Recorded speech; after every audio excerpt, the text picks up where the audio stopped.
रेगिस्तान या मरुस्थल ऐसे क्षेत्र जहां अन्य क्षेत्रों की अपेक्षा काफ़ी कम वर्षा होती है, जो गर्म और रेतीले होते हैं। लेकिन गर्म और रेतीले क्षेत्र को ही मरुस्थल कहा जाए ये आवश्यक नहीं है। अंटार्कटिका, जो कि बर्फ से ढका प्रदेश है, विश्व का सबसे बड़ा मरुस्थल है।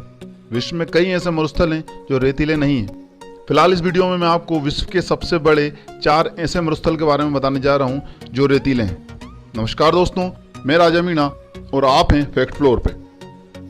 कालाहारी मरुस्थल विश्व का चौथा सबसे बड़ा मरुस्थल है। कालाहारी का क्षेत्र दक्षिणवर्ती अफ्रीका में बोत्सवाना, नामीबिया और दक्षिण अफ्रीका देशों की सीमा में लगभग 9 लाख वर्ग किलोमीटर में विस्तृत है।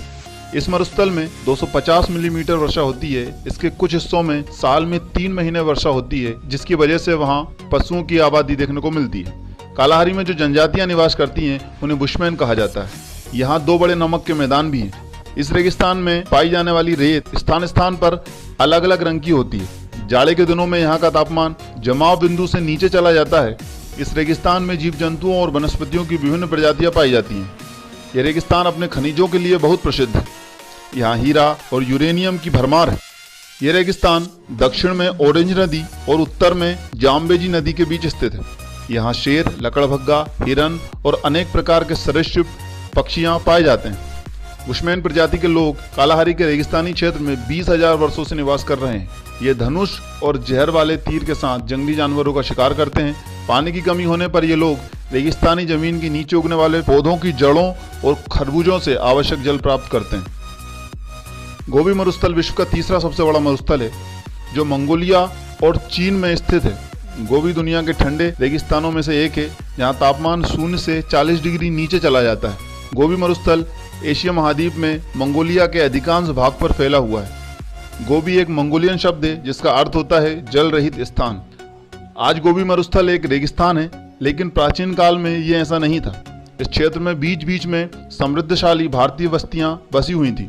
गोबी मरुस्थल 13 लाख वर्ग किलोमीटर के विशाल क्षेत्र में फैला हुआ है। इसका अधिकतर भाग रेतीला न होकर चट्टानी है।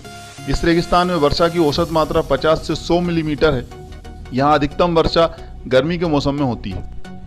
गोबी मरुस्थल बेकेट्रियन ऊंट का आवास स्थल भी माना जाता है, जिसके 2 कुबड़ होते हैं। संसार के रेगिस्तान के भालू इसी रेगिस्तान में पाए जाते हैं। इन भालुओं की प्रजाति अब लुप्त होने की कगार पर है। इनके अतिरिक्त यहाँ पे गधे, जंगली घोड़े, छोटे कद के बारहसिंगा भी पाए जाते हैं। गोबी मरुस्थल से उठने वाले धूल के गुबार से परेशान चीन ने राजधानी बीजिंग के बाहरी इलाके से मंगोलिया तक वृक्षारोपण के जरिए पेड़ों की एक दीवार बनाई है। इससे काफी हद तक येलो ड्रैगन के नाम से मशहूर इस धूल की आंधी से चीन को छुटकारा मिला है। चीन की योजना इस रेगिस्तान को रोकने की है। दूसरे स्थान पर है अरबी रेगिस्तान।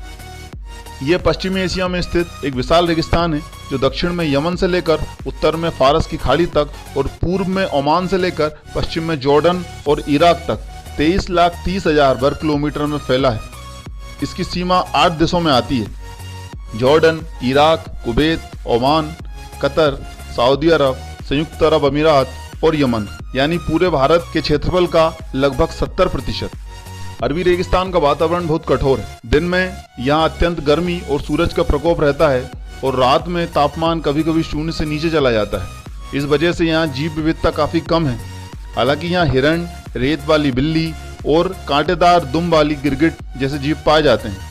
यहाँ कभी धारेदार लकड़बग्गा, शियार और बिज्जू भी मिलते थे, लेकिन अनियंत्रित शिकार और अन्य मानवीय गतिविधियों से वे यहाँ विलुप्त हो चुके हैं। लाल रेत के टीले, लावा की विस्तृत चट्टानें, शुष्क पहाड़ी श्रृंखलाएं और ऐसे रेतीले क्षेत्र जिनमें चलने वाले दलदल की तरह अंदर धंसकर डूब जाते हैं, सभी इस रेगिस्तान में मौजूद हैं।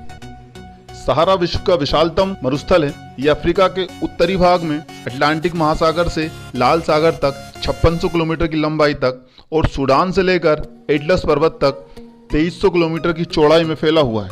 इसकी विशालता का अंदाजा आप इसी से लगा सकते हैं कि क्षेत्रफल में ये यूरोप के लगभग बराबर है और भारत के क्षेत्रफल के दुगने से भी अधिक है। इस उष्णकटिबंधीय मरुस्थल का इतिहास लगभग 30 लाख वर्ष पुराना है।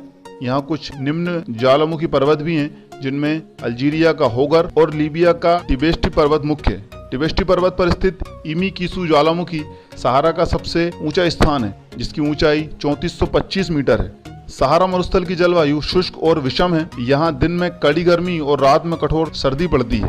दिन में तापमान 56 डिग्री सेल्सियस तक पहुँच जाता है और रात में तापमान 0 डिग्री से भी नीचे चला जाता है। हाल के नए शोध से पता चला है कि अफ्रीका का सहारा क्षेत्र लगातार हरियाली घटते रहने के कारण लगभग 2500 वर्ष पूर्व विश्व के सबसे बड़े मरुस्थल में बदल गया है। पहले ये हरियाली से भरे हुए क्षेत्र थे। Thank you so much.